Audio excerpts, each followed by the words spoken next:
Hello, one and all, and welcome to another edition of the Children's Literature Channel of the New Books Network. And I'm Mel Rosenberg, your host.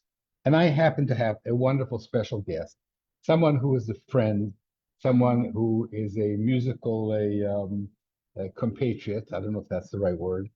Someone whom I've played with in a good sense. Welcome to the program, Dr. David Graves. Thank you. You're a very modest person, so I'm going to toot your horn for a minute. You're also a senior lecturer in philosophy and art at a wonderful college here in Israel, which you helped found about Yes. 25 years ago. Professional musician, artist that has had several shows, and now you have a new book out. Yeah. And usually I don't have a copy, but because we're both from the Tel Aviv area, we met in person. And I have a copy of your wonderful book. Do you wanna wave it around? It's called New Realism in Contemporary Israeli Painting. And David, we're here today to talk about what's real and what's not real. And I'm going to drive you a little bit Michigan, and you'll try to be nice to me, and we'll try and perhaps explain this apparent dualism between what's real, what's not real, what's fiction in literature, as opposed to what's not fiction, what is science as opposed to what's art, and what's knowing as opposed to what's yes. So a few words about your book and about New Realism as it relates to art and Israeli art. Well, the book was instigated by two major factors.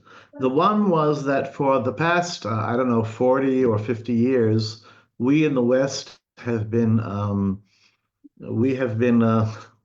don't know exactly, I'm trying to choose my words carefully, but we've been influenced, we shall say, by a sort of line of thought which is called postmodernism.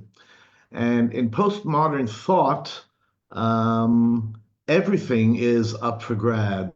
Everything, the postmodern thinkers, I'm talking about people like Jacques Derrida, Jean-François Lyotard, Baudrillard. Notice that they're mostly French. Anyway, they rightly, I must admit, criticize. Hold on a second. In my fair Yeah. lady, they say it doesn't matter what the French do as long as they pronounce it properly. Yes. Okay. So, well, I'd have to add a whole lot of silent letters in there. But anyway, the basic line of postmodernism is that there is no objective truth and there are no substantive values or absolutes or universals. Everything is interpreted, everything is subjective, everything is up for grabs. And the best way to explain anything at all on the universe, they say, is through analyzing whatever power structures people are trying to preserve by putting down other people. And David, hold on. Well, hold on a second. Hold on Yeah. a second. I'm going to bug you. This relates directly to literature and the death of the poet. Yes, directly. Okay, Roland Barthes, I think he came up with the phrase "the death of the poet" quite early on. I think it was the late 60s, early 70s.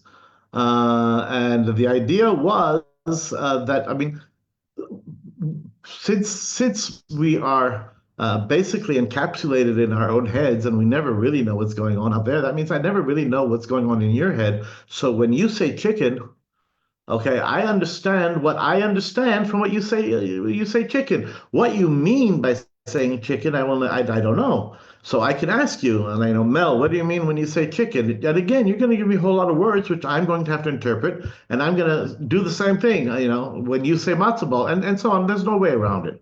So since the postmodernists, for some reason, Which came first, the chicken or the matzo ball?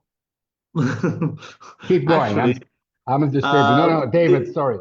You're on a roll. No, that's fine. It's fine. The postmodernists basically presented us with a picture where we just can't know anything for sure, and everything is interpretation, and there's nothing but interpretation. Everything's subjective, and after about 40 years of this, all of our values is the modern West, just went to hell.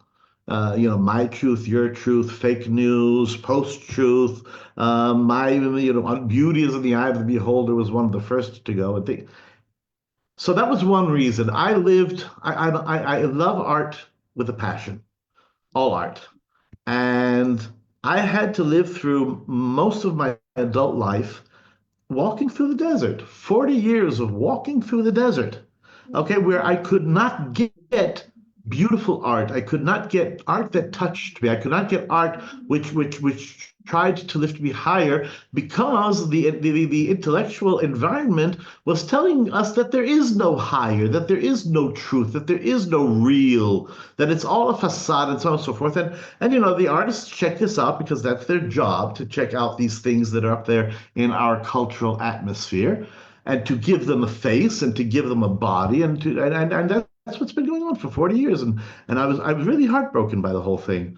And that's one of the reasons why I gave up painting in 1998, because what's the point?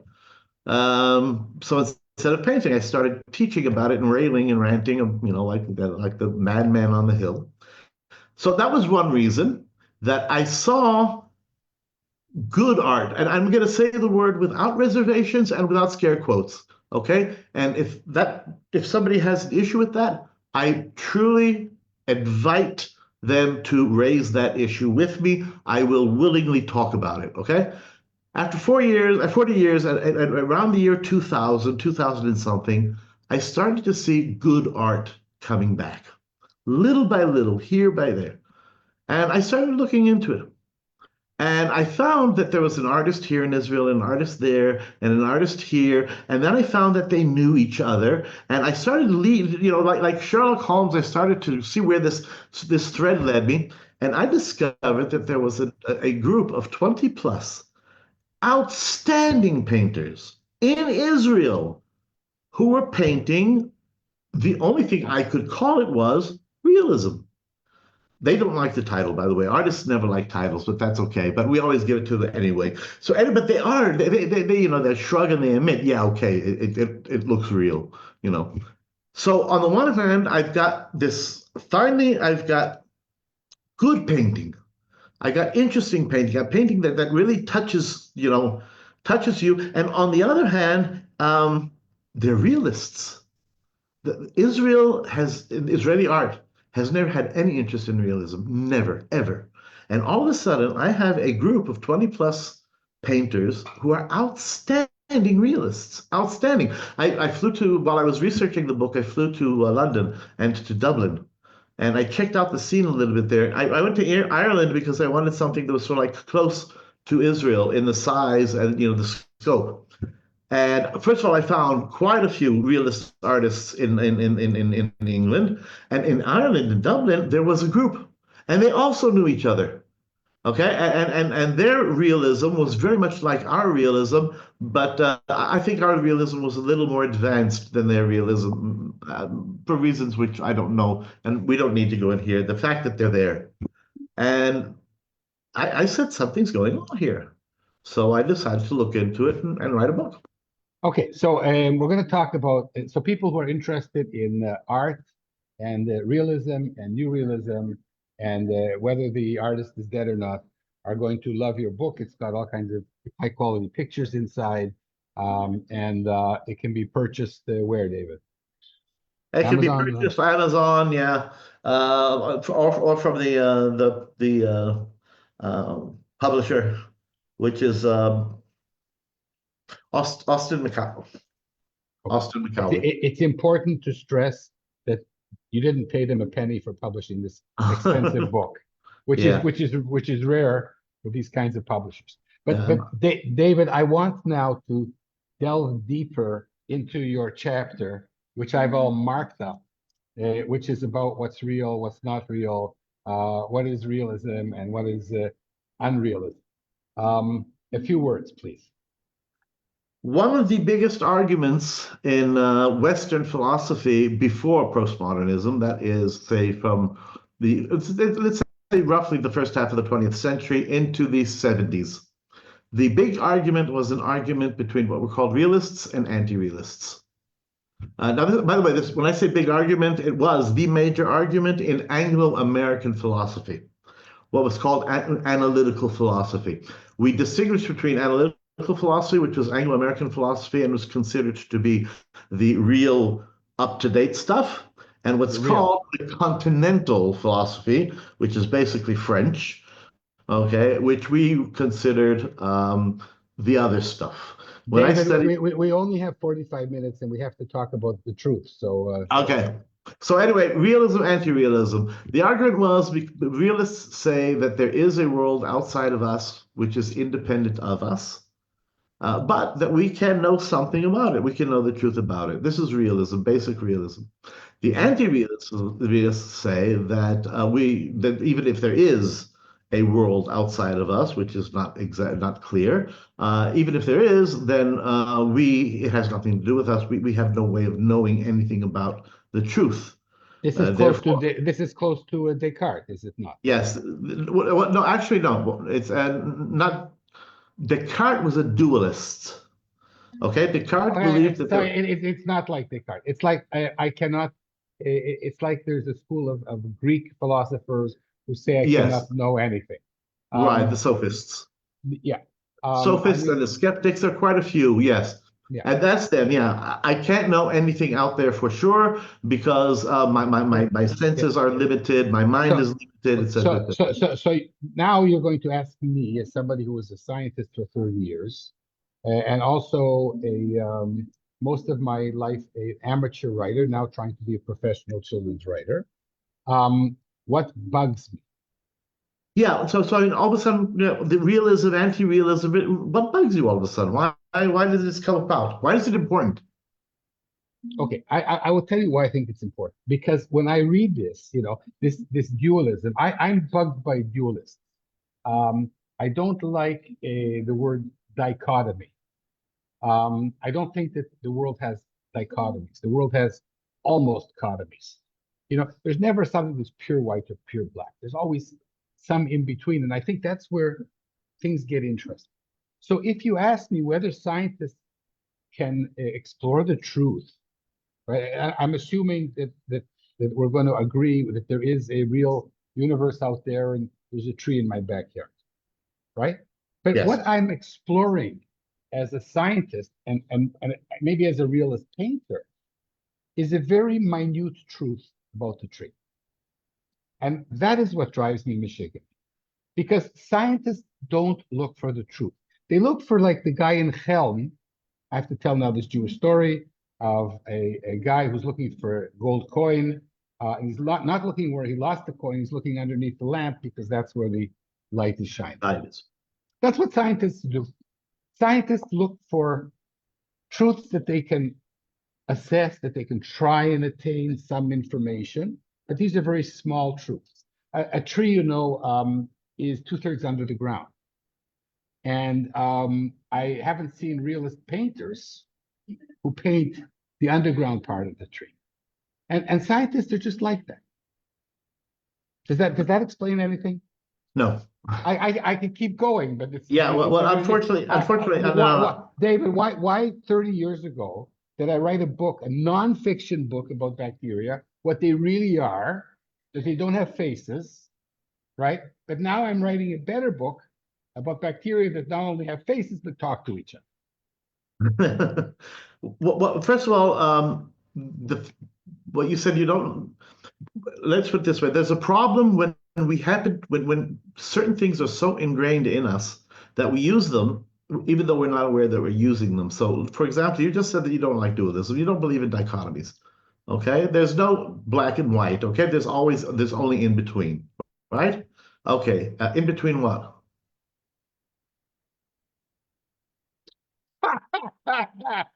Okay, now, so you understand, your mind works in black and white, whether you like it or not. That's the way it works. Okay, but that doesn't mean that that's the real way to look at the world. That's my way. Very good. Because I'm a human being. That is the core of the problem. Scientists are human beings. Right. Now, we are human beings and we think in black and white. By the way, we think half of our minds is in black and white.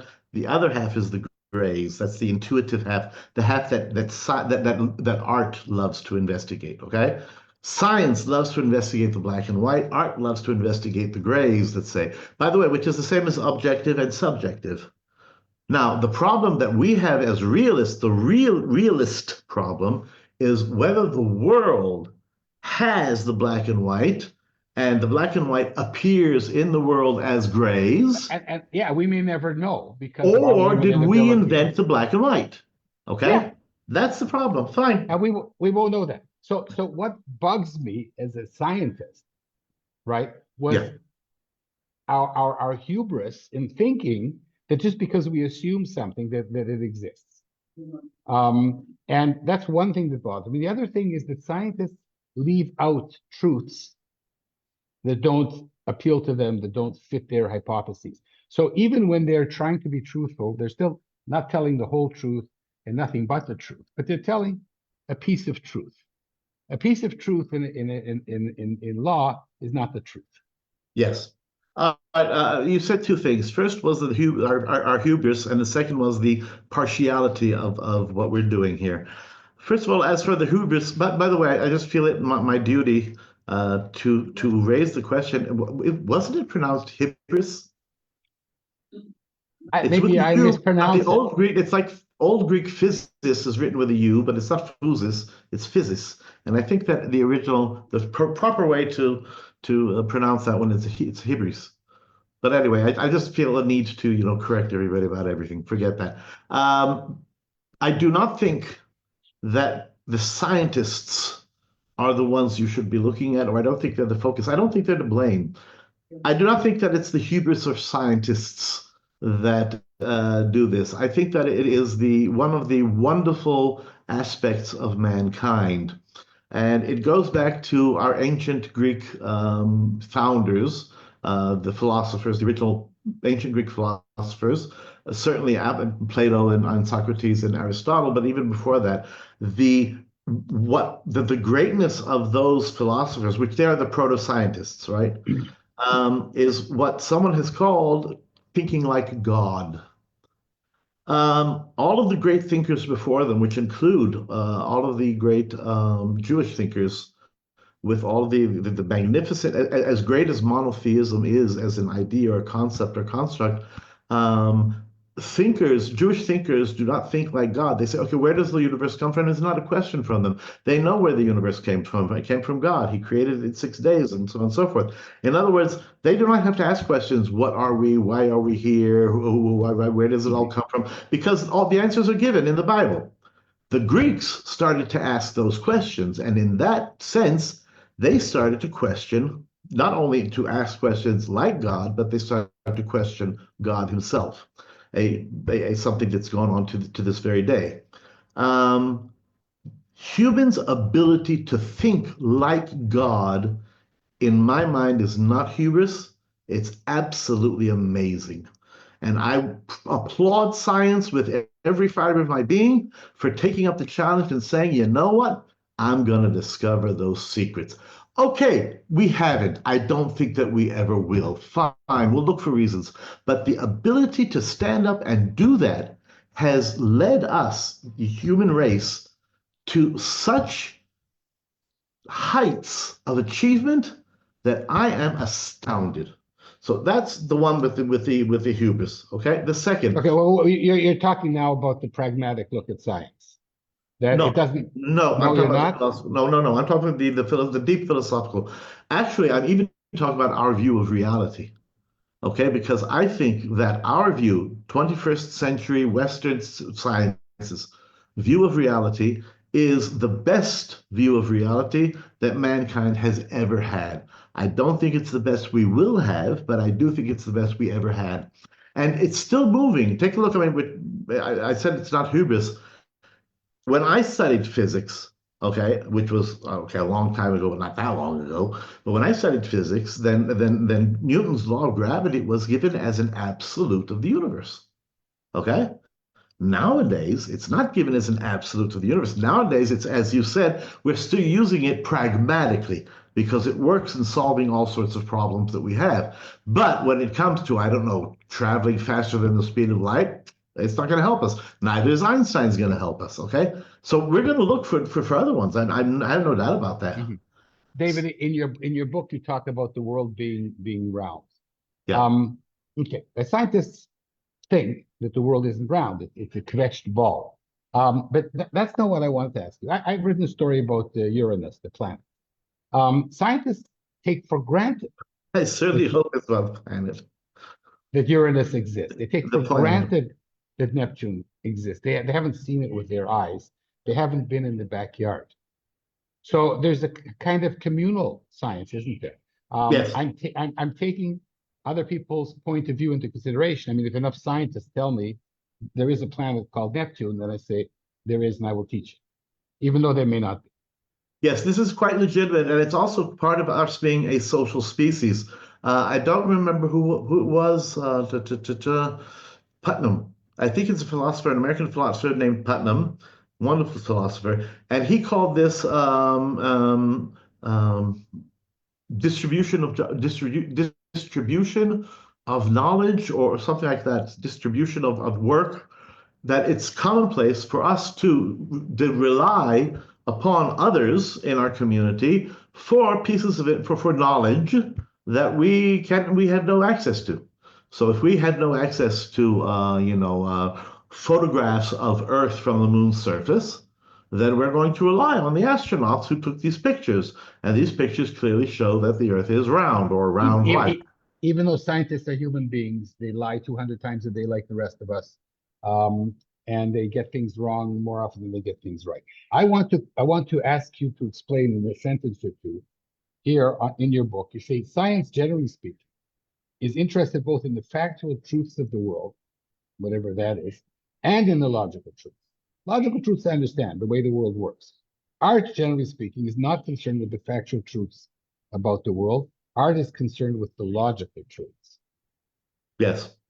By the way, this is just okay. Yes, it just so happens that our science, our scientific method, the modern scientific method, uh, it is it developed into a philosophical view which we call materialism.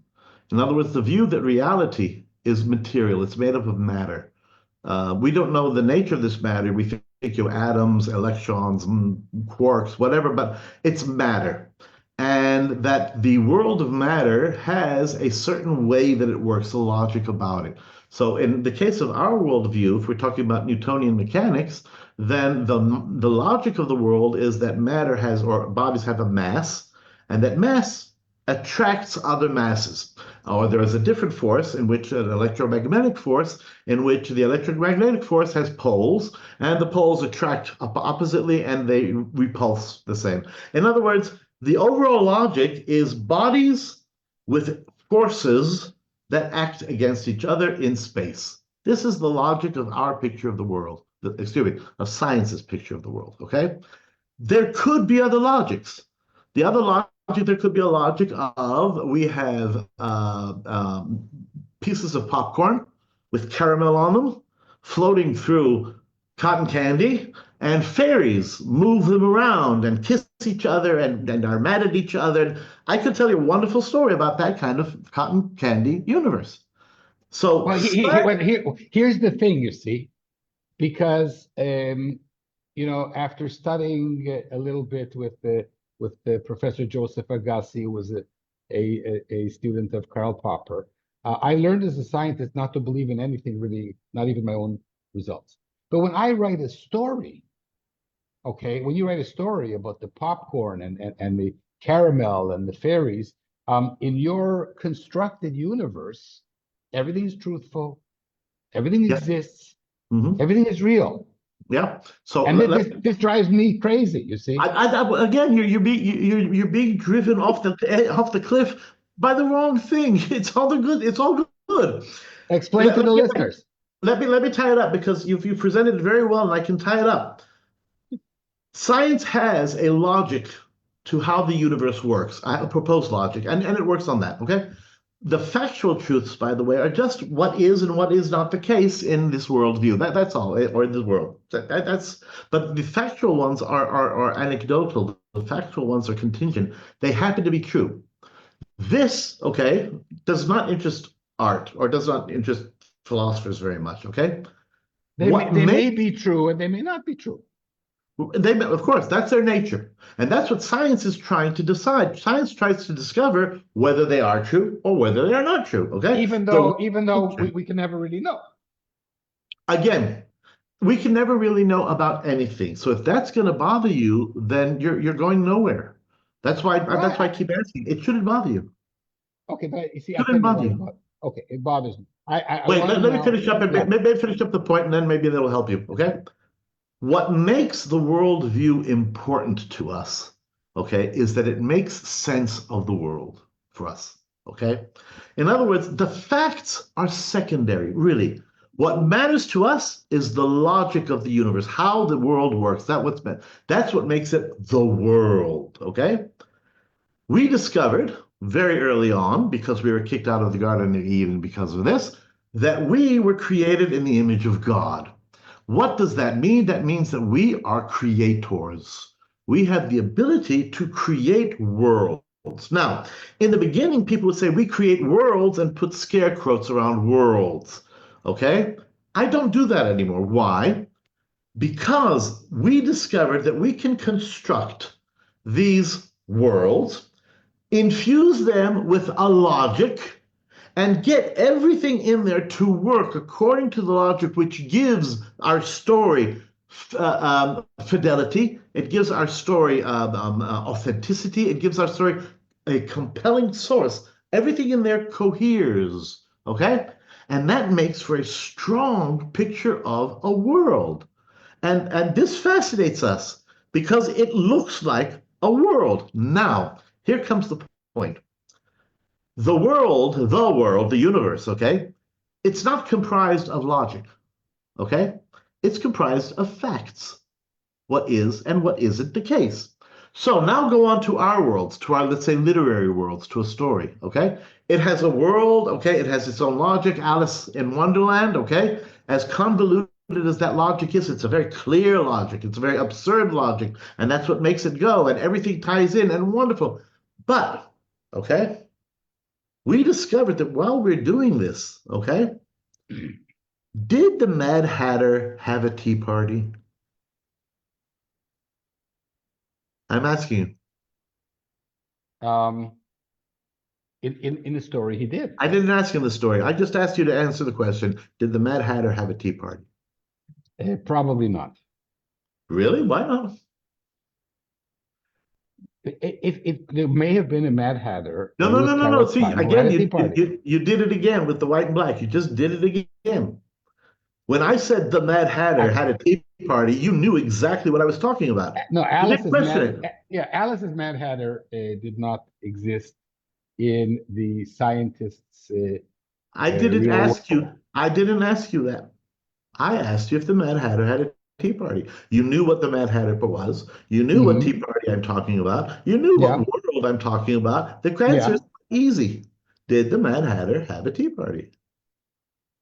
yes Yes. and no. No. Yes. There is no no. Yes. In the story, is there a Yeah, case where he didn't? of course he did. Again, I'm going to start again. We created the world, Alice in Wonderland. Okay, let's say, let's just say. Yeah, yeah, Okay. You knew what I was talking about. yeah, You knew everything. yeah. Okay. All right. So, what's the problem in answering the question, did the Mad Hatter have a tea party? If you're going to answer no, you're acknowledging the existence of the Mad Hatter and the tea. And if you answer yes, then you're acknowledging. So what's the problem? The problem is that there is no problem. Yes, he existed in the story. Fine, we all get that. But is it a fact in Alice in Wonderland that the Mad Hatter had a tea party? Hmm. Okay, so now You I'm didn't going answer the to question. because I'm going to ask you a question. Okay. I'm interviewing you, David. I don't have to answer Okay, I'm your sorry. I'm question. sorry. Okay. Okay. You're on record as telling me that the famous researcher, Freud, who created the psychoanalysis, created a field, was a revered scientist and researcher, and you would rather have one Dostoevsky who wrote fiction than 25 Freuds. Yes, I said that. unfortunately, in front of a group of psychologists. Yes. Why did you say that, Dave? First of all, like you, um, as I matured in my profession, not only in life, I became to question certain things about my positions, and I started to come more to a conclusion, not completely, but the conclusion: did Newton discover gravity, or did he invent or create the story? And I'm becoming more and more closer to the idea that he created a story to make sense of apples falling from trees. Einstein created a different story for the same events, okay? So I'm not so sure whether anymore whether science, when it comes to big stuff, okay, the big stuff, the laws, the natural laws of the universe, I'm not so sure that science discovers them, as I have a tendency to think that science offers stories and explanations about them. Now, if this is true, then there's no real difference between that and an author, okay, Oy who vey, creates a David, oy world. vey. Because What? that's because we see we're becoming convergent. Because I tell scientists that we tell stories and they bridle when I say that. Yes. Yes, I know that's which is okay. Why? Because the way the scientists are working, the way they do Yeah. things, So, so, the so way you David, did, what's the difference? Scientists tell a story which they construct about the world they perceive to be real, and fiction writers tell a story about a world that they perceive to be. not quite, because the scientists, and that's why I don't want you bugging them too much, because the scientists doing the work the way that they do, doing the work the way you did it for decades, it works because they don't think they're telling a story about the universe. They think they're telling the truth about the universe, which is fine. Philosophers, as you just said, have for thousands of years, philosophers have had their doubts about that. Fine, we still do, okay? But science, David, with all your love of science, and I appreciate that, I still think as a scientist when I'm not writing fiction, and maybe when I am. Um, I think that this bugs me, but you decided to become a professor of philosophy. You could have been a yes, scientist. You're surrounded in the family by scientists yes. and and more rational side engineers and so on. You are kind of a black sheep professor in a sense. No, I'm the Um, white one. you're the white. Yeah, okay. Okay. So I have so many things to ask you. I'm going to ask you a couple of questions with brief answers. In your book, you talk about chess a lot. Why? Because chess is a relatively easy example of a world that we created and how it works. Okay. That's Okay. chess is a very um, structured universe.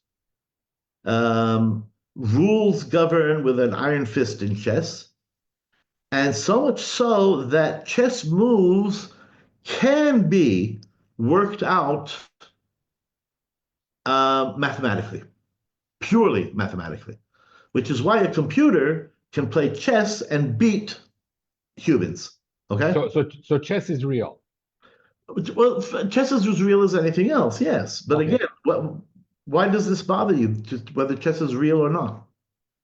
Because I'm getting there in a moment. Okay. I have one more question and I'll get there. In music, is what we've talked about, is there an analogy between playing a classical piece, bless you, Thank you.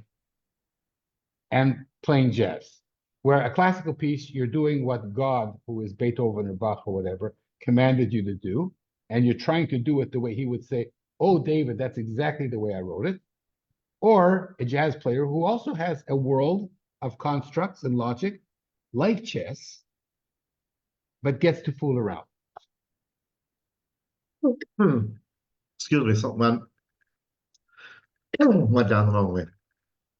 Um, I don't see a difference between classical music and jazz along those lines, although the possibility of a distinction between a form of music which abides by certain rules which are above, let's call, the rules of the rules of the game.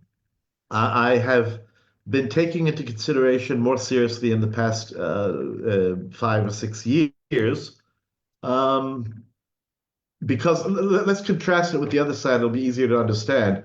Free jazz, for me, is a problem. Okay, as music, because free jazz is the kind of music which is defined as having no rules and no structure at all. But of And course it therefore, does. what? You taught me that the moment you say that, there is a structure. Right. Okay. That's why there's only, but that's why if you have one kind of free jazz and another kind of free jazz, I don't think you could distinguish between them. They're probably all the same. Okay. And that's when you break the rules in order to make your statement. But that's you can only do that once. There's no point in doing it again because if you're breaking the rules to make a statement, then if you break the rules again, you're just making the Yeah. same statement. That's So like the free, urinals. so what? That's like the urinals in art that we Right, talked about. exactly. The once you put in one urinal, there's no point in putting in another. Okay. On Unless the it's a other hand, unless it's a bathroom. on the other hand, if you put in, if you're playing a structured piece of music like classical music, and jazz is the same, it has a different structure, but it's the same, it has rules. Okay. If you're doing that, um, then you have to look at these rules that we're playing with, and basically we're going to get into the real deep rules of harmonics and melodics and proportions and so on and so forth. I am considering the possibility that certain kinds of Western music, which are based on the same musical principles, actually, there are two. There's classical and there's rock.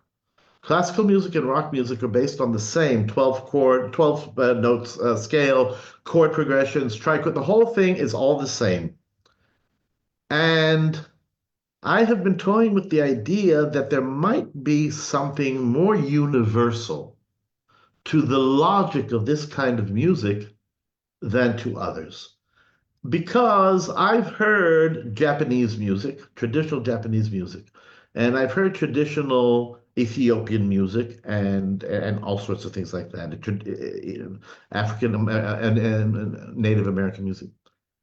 It is a fact that almost every single person in Japan owns either something by Beethoven or something by the Beatles. Okay, Okay. the Beatles, Beethoven, generally speaking, classical and And rock. Japan has some great jazz musicians too. Right. But let's just talk about classical and rock. This is universal. Okay. I don't know anybody David, who this is has. interesting. This is interesting. I didn't want to get off on a musical tangent. I just wanted to see whether there's an analogy here. Because we have like 10 minutes now Oh, to come really? to the point of the whole thing. Okay. Because you asked me what drives me crazy. What Right. drives me crazy is the following. I told you that I was at a uh, a meeting of authors where the one of the people speaking said that for a fiction fictional book to be to work, it has to be real. And when I came to her at the recess and I said, Adi, you didn't mean it has to be real, did you? Because that's what you said. She says, absolutely. And that got me thinking. I've done 170 interviews here with children's authors of fiction and nonfiction.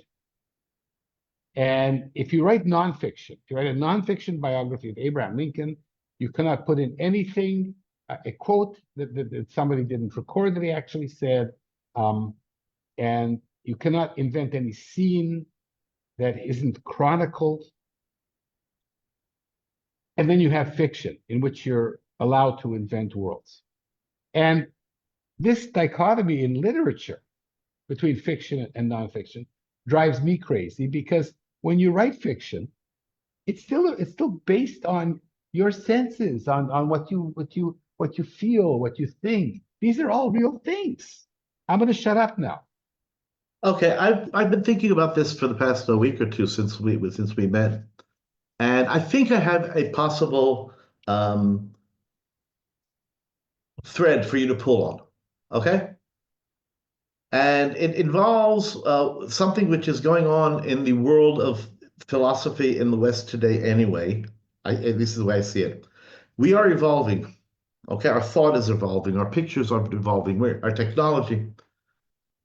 We are starting to move in a lot of our fields from what is called the first order of logic to the second order of logic. Okay, the first order of logic, in our case, for instance, we talk about worlds and facts, okay? In the first order of logic, there's the world, and the world has facts in it, okay? So there's the world, and the world has facts. Now, what we have done over the time is we've perfected the art of inventing worlds and having facts in them. Did the Mad Hatter have a tea party, okay? So that we've done. And then for a while, okay, we do this, and for a while we've got a situation where there's the world and the facts of the world, and then there's Alice in Wonderland and the facts in Alice in Wonderland. Okay? And the words in Jabberwocky, which eventually became words in the Fine, right, dictionary. but no, they were there, they had their own part to play in the world of Alice in Wonderland. Okay?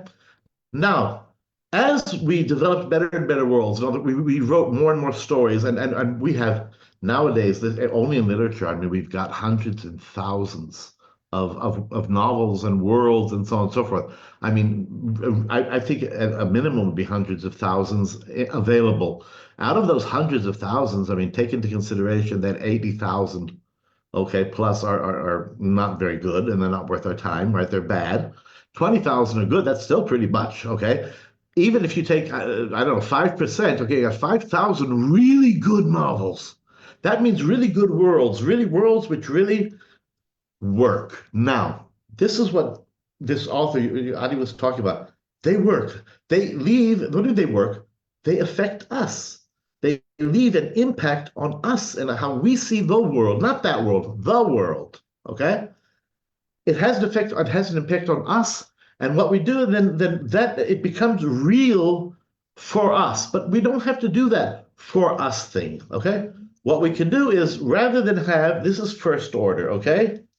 Logics in a world, okay? Second order is logics in a world in a world, okay? We have a world of facts, which is Alice in Wonderland, okay? Now we have a world of worlds, which is literature. Well, you Literature, said that Alice in Wonderland is a yes, world of facts. yes, it creates facts like Jabberwocky. It creates facts like the fact that that Mad Hatter had a tea party. Okay, that's what Okay, it creates. They're not David, facts in the big I'm with world. I'm with you. But what happens is there being facts in this world means that they are facts. They affect us. They have effect in beyond that world in literature, and anybody who lives literature and literature affects him, he transfers it on to the real world. In other words, the fact that the Mad Hatter had tea, okay, had an effect on you in the real world. And insofar as it did, then you say that it's a real fact. Okay? Oh, Which I think is, thank you. I Thank think you. So fiction is real. fiction is real. No, no. Some fiction is real. Ah, so David, what you're saying, if I understand you correctly, is that good fiction, oh, I want You to end with understand this. correctly. Yeah, good fiction is the fiction that traverses worlds. Yes, that's a very good definition. Yes. Wow, it was worth all of this just to get to this last sentence. Um, By the way, I think that you'll see that works. It's a working principle. well, I'm going to cogitate, and then I'm going to have coffee with you in a month or so, and Mhm. after listening to this carefully, and we'll see where it takes us. Um, Wonderful. this is we used to play music together. Now we're talking about life and what's real, and it's been a great pleasure to have you on the show. This book, by the way, is very real. New Realism by Dr. David Graves, the philosopher and the artist and the art maven. And David, on behalf of the Children's Literature Channel of the eBooks Network, this has been wonderful. We sort of created a mini world today. Um, Yes. thanks so much. I'm Mel Rosenberg, and I've enjoyed every splendid second of this. Art lovers, philosophy lovers, realism lovers, run out and buy David's book. We'll add a link to it. And David, any last words? No, I've had a great time. Thank you. Take care, and let's have another one in a few months, a year from now, and take up where we left off. Cool. Take care, my Bye-bye. friend. Bye.